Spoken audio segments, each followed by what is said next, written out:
All right, time for part 2 of America in the 40s and 50s.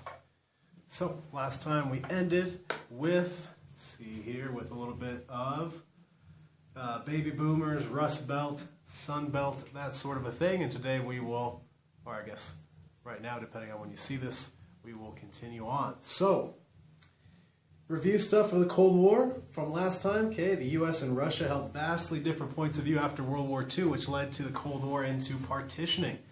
Both the United States and the Soviet Union wanted to be the most dominant world superpower, which is why they're going to be set against each other. The U.S. wants to continue spreading democracy, or at least our form of democracy, and avoid war through an international peacekeeping institution called the United Nations. I will include some reading on the UN and maybe a video for you guys to see. But the UN will be created in 1945, and it is our best collaborative political or diplomatic group that we have in the world. The U.S. is one of the most powerful nations in the world, so we are on the UN Security Council. So is Russia, so is China, so is England, so is France, so is Germany. I believe actually maybe not Germany, but the Security Council is very important. Okay, the Soviets will be on the Security Council at this point, even though they'll boycott it for a while because they helped us win World War II and they are very important, so they get to be on the Security Council. We put China on the Security Council because we were hoping the nationalists would win. If we remember, there was a civil war in China and the communists won. We were hoping the nationalists were going to win. So as we set up the UN, we had a seat for the Chinese delegation on the Security Council, which they still have to this day. England and France obviously are two great wartime allies, so they were going to be on there anyways. The Soviets at this point, outside of wanting to be the world's preeminent superpower, they also wanted security. One thing we tend to completely ignore here, as we learn about the Cold War, is that in both World War I and World War II, the Soviets will get invaded from Western Europe. Okay, the Germans will invade. Now, lots of people die, especially in World War II. Millions and millions and millions of Soviets, of Russians, will die. So, what do they want? They want to set up their own buffer zone. Part of the reason why they take over so many countries in Eastern Europe, and not to say that it's okay they did that, but part of the reason they did it was to make sure that there was a buffer zone, a wall of countries in between them and the people who had been invading them. So, that's one of their big keys, is security. Also, like I said, they want to be the world superpower. They want a more prominent role on the world stage. Now, with that partitioning, Korea and Vietnam are both going to get split in half. Part of it controlled by the United States and, I should say, people that we put in charge that are favorable to us.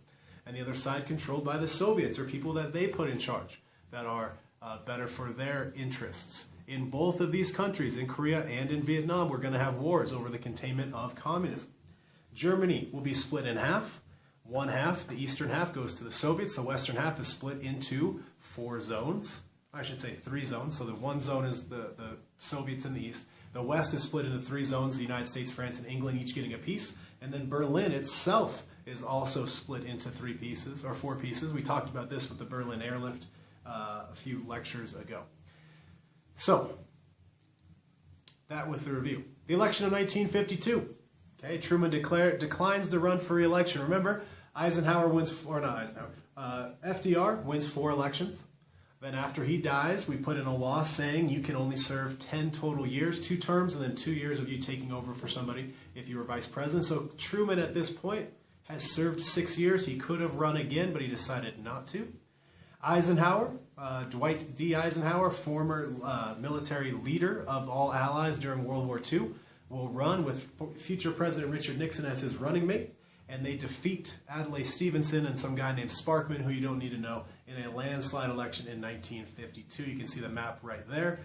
They'll win 442 to 89 on the Electoral College, so it wasn't particularly close. So, Eisenhower, as president, his successes. America will prosper during his presidency. Okay, as I said before, the period of 1946 until 1975 or so will be the best shared prosperity in the country, and Eisenhower gets some credit for that because for his 8 years, America will prosper. He'll be very effective in his last 2 years, the lame duck period. So you'll hear lame duck about any president. Okay, so when you know You get passed, so every 4 years we have a presidential election. Every 2 years we have what they call midterm elections. So say you're president, you win re-election, and then you get through the midterm of your second term in presidency. Your last 2 years you're considered a lame duck, meaning you can't run again. So you're kind of just there. You're holding on to the presidency till the next guy comes along. Most presidents don't get a lot of stuff done in their lame duck period, but Eisenhower will be an exception to that rule.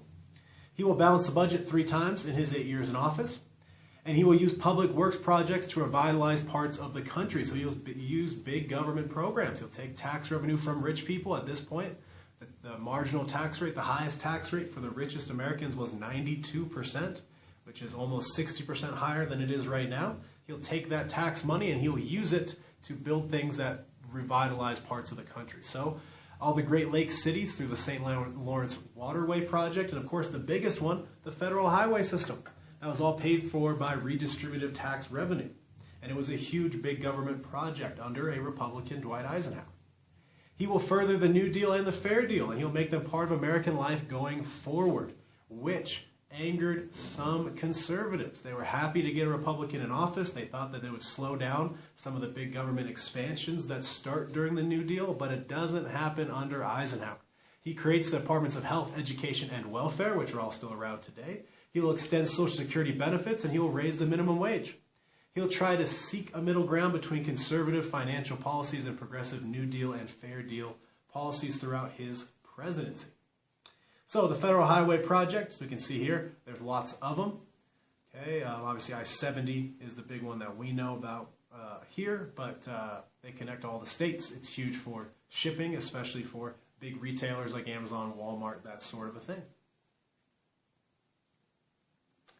All right, first question for the Eisenhower portion. Eisenhower ended the New Deal and he ended the Fair Deal. Is this true or is this false? All right, so his biggest failures as president. Okay, the biggest failure, and by far, it's not small, it's not little, was his stance on civil rights. He did not care about the civil rights movement. He didn't do anything to help the civil rights movement, except in very extreme circumstances, and that will be a big failure for him. Operation Wetback happens under his presidency. We will deport millions, or 1.3 million people, Mexican-American descent, or just brown people in general. It was the largest mass deportation in U.S. history. It was military style and tactics used. People were literally picked up on the street, thrown in the backs of vans, driven across the border, and then left in the deserts of Mexico. Of these 1.3 million, somewhere between 600 and 700,000 of them were legal U.S. citizens, but were still deported. This also fits into the Bracero program, which we talked about a little bit, which was a large-scale work visa program for mainly Mexican laborers to come and work in the fields here in America. And a lot of people did not come through that policy because it was better for them financially to come through a different way, perhaps.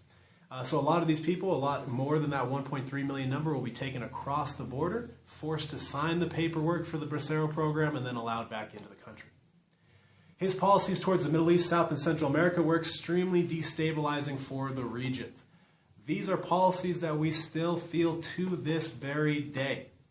Okay, and we, the United States, fearing communism, are going to support the overthrow of governments, many governments, in South and Central America and the Middle East. We will help put some very, very bad people in charge because they were better for our personal interest. Long term, this has not been great for the people of those countries, and it has not been great for our foreign policy. We will intervene outright in Iran, Cuba, Guatemala, and others. Case in point, Iran right now is a country that we don't get along with super well. In 1953, during Dwight Eisenhower's presidency, we will overthrow the government of Iran and install somebody that was very bad for most Iranians, but he was good for us. They eventually overthrew that guy and took a bunch of Americans hostage, and we've had a very bad relationship with Iran ever since. And you can trace it back to us deciding to overthrow their government. So this stuff still matters right now in your life. He will warn America about the military-industrial complex, but he will help build it. Okay, his policies will help make it a reality, which means he was a hypocrite like most politicians. What we mean by military-industrial complex is that we invest a large portion of our taxable revenue, a large portion of our government money into military stuff. And it's not always military stuff we need. It's not always military stuff that is well regulated. What we call no-bid contracts are given out to companies who are supposed to be supporting the military, which means that they don't have to compete price-wise with anybody else. We will give millions and millions of dollars towards military ideas that never come to fruition. We just spent $1 trillion on planes that don't work, stuff like that. He will give a big speech warning us that we should not overinvest in the military-industrial complex, and then he will overinvest in it. To this day, right now, I believe the latest was $738 billion a year we're spending on the military. That does not include the Pentagon budget. The Pentagon's basically unaccountable. We don't really audit their money. It doesn't include what we call the Overseas Contingency Fund, which is full of billions of dollars in slush money for the CIA and the military to use overseas and stuff like that. So obviously, we didn't heed that advice. He wants to privatize federal holdings, mainly offshore oil fields, which is not good for the environment. The government has a sworn responsibility to protect the environment, to protect the lives of citizens through the environment. Private companies, not so much. And he was very much against unions, which means he was not very good for labor. He's going to further what Truman started and push more anti-union legislation. So, Eisenhower's failures as president included what? A, civil rights, B, destabilizing regions, C, building the military-industrial complex, or D, all of the above. All right, so civil rights. We're going to do a whole unit on civil rights, but we will do some as we go as well to give you some background for that. I just told you that Eisenhower was bad on civil rights, and he was. He will do a couple of decent things, but for the most part, he'll stay completely away from it. So, Eisenhower, one of the first things he does is he will name Earl Warren the Chief Justice of the Supreme Court. Earl Warren had been very conservative. Okay, he was on the Supreme Court of the state of California, and he'll help uphold the Japanese internment. He will say that was a good thing, right? Or it's not, maybe not a good thing, but it's an okay thing, an allowable thing during a time of war. So people thought he was very conservative, but that decision will haunt him and will push him to change his beliefs, and he will actually be one of the most important and liberal Supreme Court Chief Justices of all time. For the most part, the Supreme Court will be a very conservative institution, generally striking down things that push a lot of progressive change. During his presidency, during his time as Chief Justice, that'll be the other way. It'll be basically the only time we have a very liberal Supreme Court in U.S. history. First big case, maybe one of the first big cases, or the first big one that I'll highlight for you that shows that will be Brown versus the Board of Education. This will be when we declare segregated schools to be unconstitutional. This will not lead to immediate integration. In fact, 450 different laws and resolutions were passed in the South to prevent integration. And by 1962, 8 years after, only 1/2 of 1%, 0.5% of white kids attended integrated schools. We will focus a lot more on this and the aftermath in the next unit. The Little Rock Nine, 9 black students who tried to integrate Little Rock Central High School in 1957. The governor there, Orville Faubus, will try to suspend school. He'll close all schools down in protest for an entire year. He will stand in front of the doors and not let people in. Eisenhower eventually has to send in 1,000 troops to protect the students. 1,000 troops had to protect 9 kids because they wanted to go into school. At one point, a mob forms around all of the schools and says, hey, police and military that are there, just let us hang one of these kids. And if you let us do that, everybody will be happy. Thankfully, they didn't let that happen. Like I said, all schools in Little Rock were closed in protest for almost an entire year. And they did that because white kids generally could go to schools farther away. Most of their parents had access to vehicles, or they could carpool. Blacks did not really have any schools left to attend. So they left an entire year of kids behind just because they didn't want to integrate. Finally, in 1959, 2 years later, the school board gave in and started integrating. The Montgomery bus boycott will start or will happen during the Eisenhower presidency. It's a big springboard for the modern civil rights movement. But basically in the city of Montgomery, there have been issues with public transportation, specifically with the buses. So a woman by the name of Claudette Colvin was kicked off the bus for refusing to give up her seat for a white person, and then Rosa Parks will do it again. And she will become kind of the face of this early on. Rosa Parks not as well understood as she should be. She was a civil rights agitator. She was a protester. She was an icon in the movement for her entire life, and all we remember her for is being a quiet woman who wouldn't move from her seat. There's a great book on this called The Incredible Life of Rosa Parks by Jean Theo Harris, if you ever want to look that up. Martin Luther King will come to prominence during the Montgomery bus boycott because he will lead it. This will last 400 days, and it ultimately ends up at the Supreme Court, and the segregation of the bus system is found unconstitutional. One other thing to note, which again we'll cover a lot more next unit, which is all civil rights movements, is that for the most part, these civil rights things that we talk about were won through the court system. There will be huge protests and things like that to make it public knowledge, to try to sway the court and all that too, but a bunch of laws have to be found unconstitutional. A bunch of new laws have to be passed, and that's a big goal of the movement. Anyways, Martin Luther King Jr. will help form the Southern Christian Leadership Conference and the Student Nonviolent Coordinating Committee. He will reach his prominence during the bus boycott, but then SCL, SLE, and SNCC will embrace civil disobedience or nonviolent tactics and the idea of using the moral argument to try to change people's minds. Their two biggest weapons were sit-ins and boycotts. So literally they would go and sit in places where they were not supposed to be, or they would help organize boycotts like they did with the bus system. They would have different waves of sit-ins across the country. They'll be met with violence. On the left here, we can see them marching about the bus boycott and the immediate integration of schools. On the right there for Brown versus Board. On the left is the bus boycott. You'll see people literally marching down the streets. They form their own sort of before Lyft and Uber. They have people taxiing others around to get around the boycott. Here's some sit-ins at lunch counters. So it used to be a big thing to go and sit at these lunch counters that were usually attached to grocery stores. But of course they would not let black people sit there.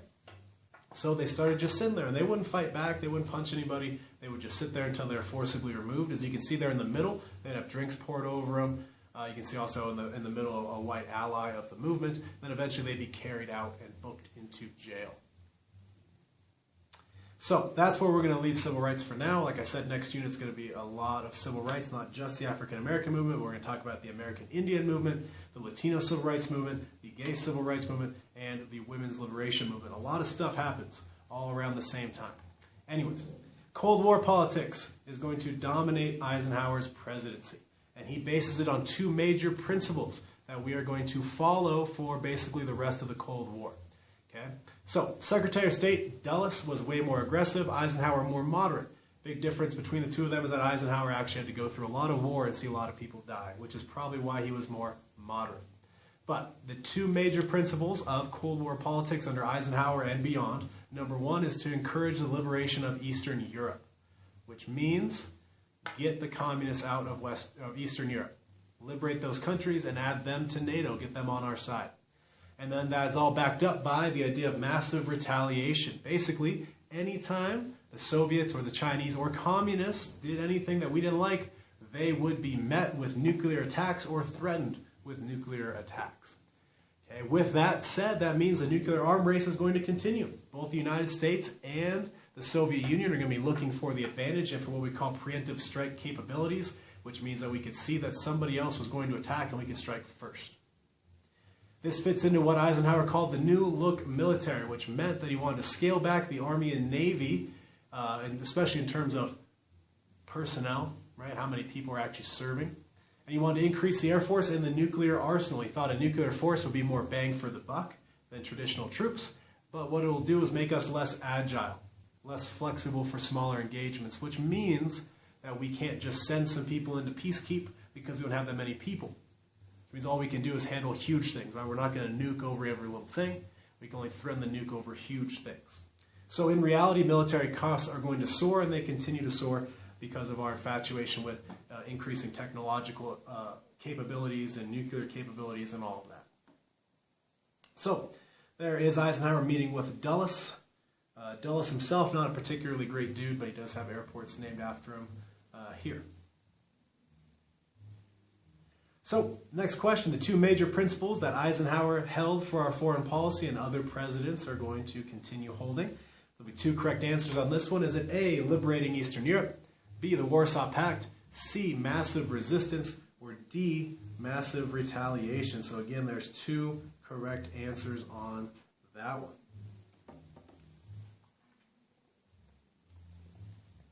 All right, so more Cold War politics. Vietnam, tensions are going to grow there, and we'll talk about Vietnam when we get to the 60s and the 70s. We're talking more about JFK and Lyndon Baines Johnson, but we were involved in Vietnam literally from just after World War II until the middle of the 70s, so we'll be there for about 30 years. The tensions are growing under Eisenhower, so big things going on. Ho Chi Minh and the communists will defeat the French, so the French were in control until the communists kick them out.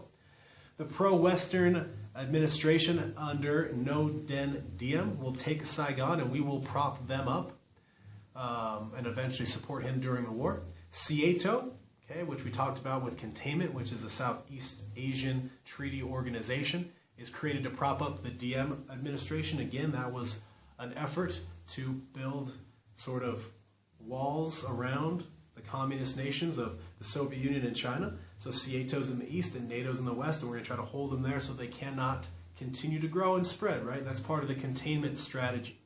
The Warsaw Pact will be the communist response to NATO. So the Soviet Union and all the Eastern European countries will form their own military and defensive alliance to counter NATO. It's basically exactly the same as NATO. If anybody attacks any of those countries, then all the communist bloc will attack back, and that kind of is the balance in Europe for a long, long time. In Hungary, there will be an uprising. Okay, Hungarian nationalists will demonstrate and demand democracy and independence from the Soviet Union. They did not want to be controlled by the Soviets. As Soviet soldiers and tanks rolled in, the Hungarians will continue to fight, and they'll plead for our help, and we kind of make them think that we're going to help, and then we never show up. We don't enter for two big reasons. Number one, we weren't flexible enough. We had drawn down the military and just had built up our nuclear arsenal, and we weren't going to nuke over this. And President Eisenhower, as they called him, Ike, didn't want another world war. Didn't think that Hungary was worth another world war, so we will avoid it. And Hungary will continue to be controlled by the communists, by the Soviets for another few decades. So here's the Hungarian uprising. On the left, you can see they ripped down a statue of Stalin. Then in the middle, just regular people fighting. And then eventually on the right, you can see there the Soviet tanks rolling in and taking back whatever was captured by the people fighting. So next question. The Soviet response and alliance that they created to counter NATO was called what? Was it called A, the Soviet bloc, B, the Warsaw Pact, C, the Communist bloc, or D, the Soviet alliance? All right, more stuff under Eisenhower. The death of Stalin. He will die unexpectedly in 1953. There will be 2 years before the Soviet Union really has a strong leader after that because people are fighting it out. Eventually, a guy by the name of Nikita Khrushchev will succeed Stalin, and he will stay in power for a long while. The possibility of better relations and peaceful coexistence will be short-lived. Both Eisenhower and Khrushchev say they want to get along better, and that won't last very long. In 1957, the Russians will launch the first satellite into orbit. It's called the Sputnik. So they were ahead of us on the space race, which we talked about earlier in parts of containment and the why Cold War thing that we did. Watch that bell. So this is going to prompt the United States to invest intense amounts of money into NASA and into scientific research. We'll talk more about the space race as we go. The Berlin Ultimatum. Khrushchev gives the West 6 months to vacate West Berlin. We will refuse, and we will have meetings, and we'll ease that conflict. So just like Stalin tried to cut off Berlin, Khrushchev will try to kick us out of Berlin. That will not happen. Peaceful coexistence officially ends with the U-2 incident. On May 1st of 1960, one of our spy planes was shot down deep in Soviet territory. We had been spying on them with these high elevation, so very high up in the air planes that had very strong cameras, and we could look down and see what was going on. Even though we kind of lied and said we weren't doing that as much, they'll shoot down one of them. Okay, this will result in the worst U.S.-Soviet relations since Stalin had died. And things will be bad for a while, especially in the 60s. So, on the left there is the death of Stalin. Those are the people there at his funeral. Maybe not everybody wanted to be there. It's all very questionable in a regime such as that, but you can see Stalin's body there on the bottom in a coffin. On the right, there's Khrushchev once he takes power.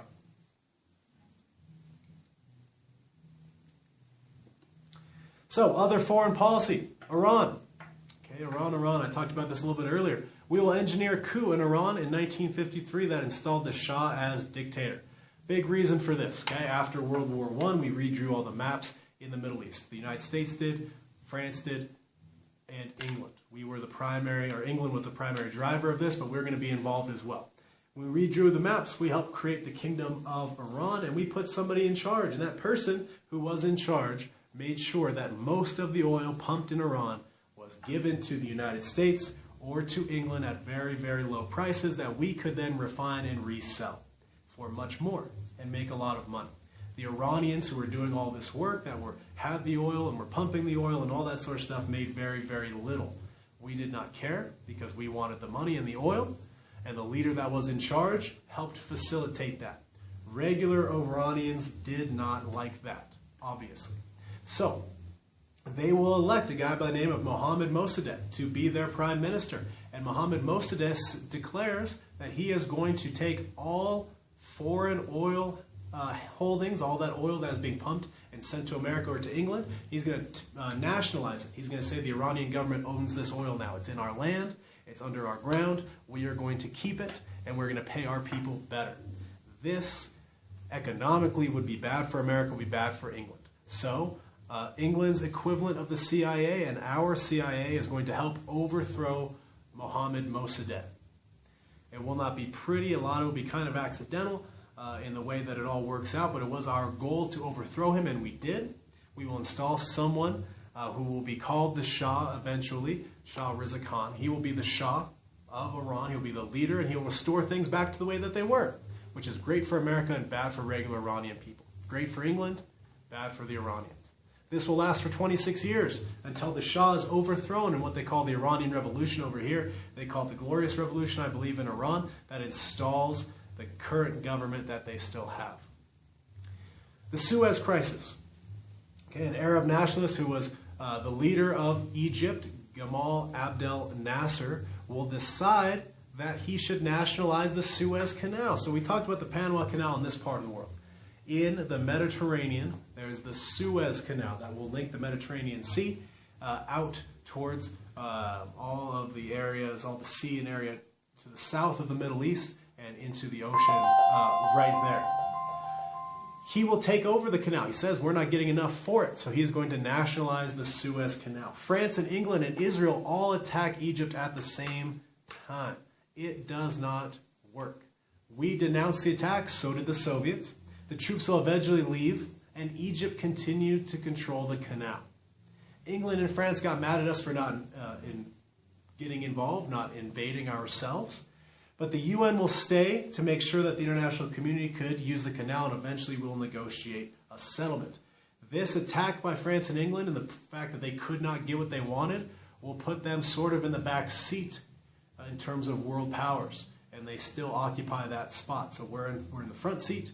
At that point, the Soviets were too, and now kind of China is, and France and England are sort of in the back seat. Next big one, Cuba. Prior to 1959, the U.S. was very active in Cuba. Over 90% of all Cuban mines and 40% of all Cuban sugar fields were owned by United States businessmen. That was all fine because a guy by the name of Batista was the dictator there, and he was making sure that things were working in a way that was good for America, but maybe not so great for regular Cubans, very much like Iran under the Shah. Fidel Castro will eventually take control of the country on New Year's Day of 1959. His movement, will start in the hills, will start in the countryside, and eventually they'll have enough people and they'll take enough of the military, will defect to their side, that they're able to overthrow the Batista government. So, Castro, after he takes over, will visit America, and he was a lot on the fence. Now, he was already leaning towards socialism or communism, but he hadn't quite gotten there yet. Eisenhower believes, though, that he's too far, so we refused to meet with him. But you know who didn't refuse? Were the Soviets. They will give aid to Cuba immediately. Okay? The Soviets claim that the Monroe Doctrine is dead, and that their nuclear umbrella extends over Cuba. So now, quick review. The Monroe Doctrine was us saying in the 1800s that no European country can interfere in our half of the world, which is the Western Hemisphere. So you can't interfere in Central America, in South America, in the Caribbean. That's all our stuff to interfere with because it's on our hemisphere. The Soviets now are saying that doesn't matter anymore, and that Cuba is protected under their nuclear umbrella, that their power to spread nuclear weapons and to shoot them off protects Cuba. Castro is going to begin encouraging revolutions in other Latin American nations. Okay, so he sees, again, like he saw it in Cuba, he sees it through this lens. He said American involvement and American decisions in Cuba were bad for him and regular Cubans. And he's going to see American involvement in other countries the same way. So he's going to begin encouraging them to have their own leftist revolutions or more socialist revolutions. The U.S. will begin to plot against Castro, and we're going to try to kill him more than 100 times in ridiculous ways. We'll try to poison his seafood that's going to get harvested. We'll try to give him cigars with bombs in them. We'll send women down to seduce him and kill him. None of that will work. Okay? We see him as a huge threat to national security, but he's going to be around until the late, did I say 2012, I think will be the date that he dies. He'll also seize American possessions in Cuba. He'll nationalize basically everything in Cuba. Those 90% of Cuban mines that were owned by Americans are now 0%. Same with the sugar fields. We'll return to him more as we go because a lot happens with him during the JFK presidency. Next big one will be Guatemala, and we're going to do an activity on this. So real quickly, they will elect someone by the name of Jacobo Arbenz, and it's a free and fair election. And he is a socialist, and he runs as a leftist with the explicit promise to take land that is owned by foreign corporations, including American corporations, taking that land and redistributing it to the people. We don't like that, and we especially don't like that he started accepting arms and weapons from the Soviet Union. So we are going to help overthrow him, but we'll do an activity on that, so I'm going to stop right there. So there is young Castro on the left holding up weapons with some spiders. On the right there he is on the cover of Time magazine. You can say it says 26 Julio. 26th of July movement was the name of his movement that eventually overthrows the Batista regime and installs him as leader. Like I said, he'll survive until around 2012. I'm not 100% sure on that date right now, but his brother, now Raul, is in charge of the country, and they remain communist to this day. So, next question. In 1953, the U.S. CIA helped overthrow the government of what Middle Eastern nation? Is it A, Saudi Arabia, B, Libya, C, Iran, or D, Afghanistan?